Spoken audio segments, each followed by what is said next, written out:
ನಾನು ಹಿಂದೂ ಗೆಲ್ಲಬೇಕು ಅಂತ ಹೇಳಿಲ್ಲ. ಹೇಳಿದೆ ಭಾರತೀಯ ಜನತಾ ಪಾರ್ಟಿ ಗೆಲ್ಲಬೇಕು, ಇದು ಹಿಂದುತ್ವದ ಗೆಲುವಾಗಬೇಕು ಅಂತ ನಾ ಹೇಳಿದೆ.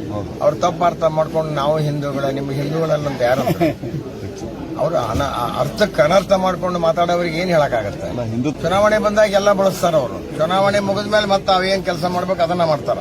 ನಾಮಪತ್ರ ಮೆರವಣಿಗೆ ಎಲ್ಲ ನಮ್ಮ ಹಿರಿಯ ನಾಯಕರು, ಕೇಂದ್ರದ ನಾಯಕರು ಎಲ್ಲರೂ ಬಂದಿದ್ರು. ಇವತ್ತು ಬೆಳಿಗ್ಗೆಯಿಂದ ನಾವು 8 ಗಂಟೆಗೆ ಪಾದಯಾತ್ರೆ ಪ್ರಾರಂಭ ಮಾಡಿದ್ದೇವೆ. ಜನರಲ್ಲಿ ತುಂಬಾ ಉತ್ಸಾಹ ಇದೆ ಮತ್ತು ನಿಶ್ಚಿತವಾಗಿ ಭಾರತೀಯ ಜನತಾ ಪಕ್ಷ ಎಲ್ಲರಿಗೂ ಇದೆ. ತುಂಬಾ ಮುಂದೆ ಕಂಪನವ್ರು ಬರ್ತಾರೆ. ಮತ್ತೀಗ ಜಿಲ್ಲೆಯ ಎಲ್ಲ ನಾಯಕರು ಅನೇಕ ಬೇರೆ ಬೇರೆ ಜಿಲ್ಲೆಯಿಂದ ವಿಸ್ತಾರಿಕರು ಗ್ರಾಮೀಣ ಭಾಗದಲ್ಲಿ ಕೆಲಸ ಮಾಡ್ತಾ ಇದ್ದಾರೆ.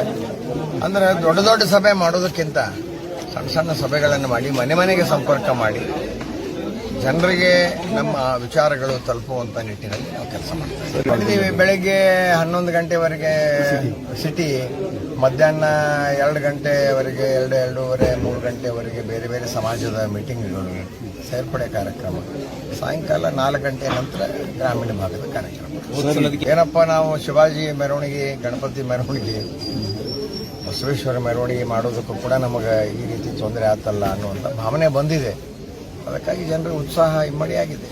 ನಾನು ಹಿಂದೂ ಗೆಲ್ಲಬೇಕು ಅಂತ ಹೇಳಿಲ್ಲ. ಹಿಂದುತ್ವದ ಏನ್ ಹೇಳಿದೆ ಭಾರತೀಯ ಜನತಾ ಪಾರ್ಟಿ ಗೆಲ್ಲಬೇಕು, ಇದು ಹಿಂದುತ್ವದ ಗೆಲುವಾಗಬೇಕು ಅಂತ ನಾ ಹೇಳಿದೆ. ಅವ್ರು ತಪ್ಪು ಅರ್ಥ ಮಾಡ್ಕೊಂಡು ನಾವು ಹಿಂದೂಗಳ ನಿಮ್ಗೆ ಹಿಂದೂಗಳನ್ನಂತ ಯಾರು ಅವರು ಅರ್ಥಕ್ಕೆ ಅನರ್ಥ ಮಾಡ್ಕೊಂಡು ಮಾತಾಡೋರಿಗೆ ಏನ್ ಹೇಳಕ್ಕಾಗತ್ತೆ. ಹಿಂದುತ್ವ ಟ್ರಂಪ್ ಕಾರ್ಡ್ ಅವರು ಕೂಡ ಬಳಸಕ್ಕೆ ಶುರು ಮಾಡಿದ್ದಾರೆ. ಅವ್ರು ಏನ್ ಬಳಸ್ತಾರ. ಚುನಾವಣೆ ಬಂದಾಗ ಎಲ್ಲ ಬಳಸ್ತಾರ ಅವರು. ಚುನಾವಣೆ ಮುಗಿದ ಮೇಲೆ ಮತ್ತೆ ಅವೇನ್ ಕೆಲಸ ಮಾಡ್ಬೇಕು ಅದನ್ನ ಮಾಡ್ತಾರ. ಅವರಿದ್ರೇನು ಅವರು ಒಟ್ಟರದು ಓಟು ಅವರೇ ಹಾಕ್ತಾರ. ಎಲ್ಲ ಮತದಾರರ ಓಟು ಮುಖ್ಯಮಂತ್ರಿಗಳ ಹಾಕ್ತಾರ. ಹೌದು, ಬರಬಹುದು, ಪ್ರಚಾರ ಮಾಡಬಹುದು. ನಮ್ಮವ್ರು ಇದಾರಲ್ಲ, ಈಗ ಕಾರಜೋಳ ಸಾಹೇಬ್ರು ಇದ್ದಾರೆ, ಮಹೇಶ್ ಅಣ್ಣವರು ಇದ್ದಾರೆ, ರಾಜೀವ್ ಅವರು ಇದ್ದಾರೆ, ಎಲ್ಲರೂ ಇದ್ದಾರೆ. ನಾನು ಸಿಎಂ ಬಂದು ಇಲ್ಲೇ ಬೀಳ್ಬಿಟ್ಟು ಮತ ಹಾಕವ್ರು ಅವರಲ್ಲ. ನಾ ಏನ್ ಮನೆಯಿಂದ ಹೇಳಕತ್ತೀನಿ ನಿಮ್ಗೆ. ಮತ ಹಾಕವ್ರಿ ಏನಪ್ಪಾ 2 ಲಕ್ಷ ಮೇಲೆ ಚಿಲ್ಲರ್ ಏನು ಓಟ್ ಅದಾವ ಎಲ್ಲಾನು ಸಿಎಂಗೆ ಪವರ್ ಐತಿ ಹಾಕಕ್ಕಂತ ಅರ್ಥ ಆಗಿದೆ.